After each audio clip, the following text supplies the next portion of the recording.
Sagrada is a dice drafting game for 2 to 4 players.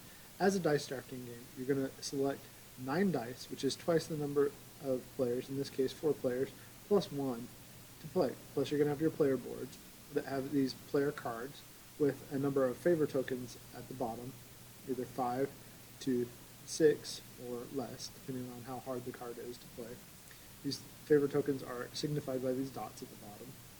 You'll select which side you want, insert that into your board, and then play with that side, getting that many favor tokens. The number of favor tokens that you get will be important later on in the game. We'll talk about that in just a minute. But select your side of the board that you want to play, put your card into your board, and then you will have what you need to play. In this case, I've already selected a board.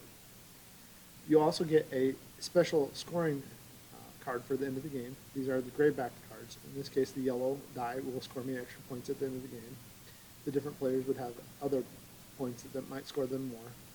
Let's say, for example, though, I'm the red player and I got the red secret objective for scoring at the end of the game. This would be beneficial for me to pick this side of the card because I already have to pick 4 red die.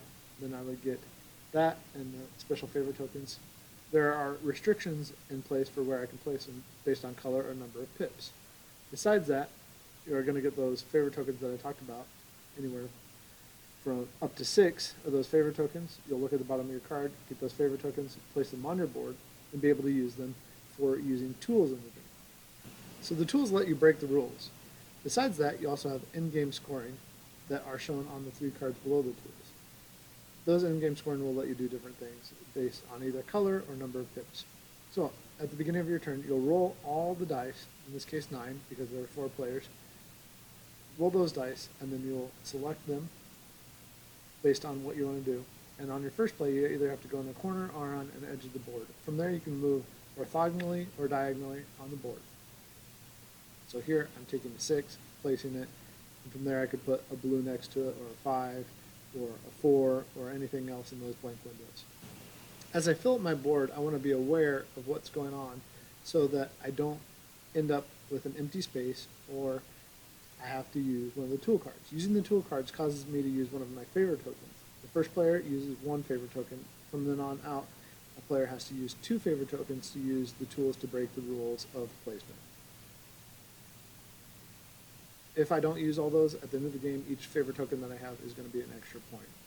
So, don't put the same numbers next to each other, don't put the same colors next to each other, and everybody selects a die. This is the dice drafting mechanic. After everybody gets to do that, you take one of your die and set it out to show that you have played that round.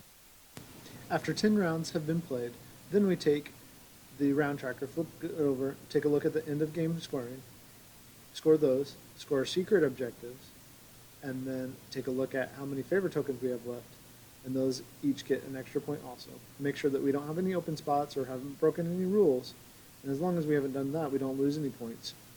Sagrada is an easy game to learn. It's beautiful, and it fills a niche for filler for gamers as well as being easy to teach to non-gamers. I highly recommend it and hope you can check it out soon if you haven't yet.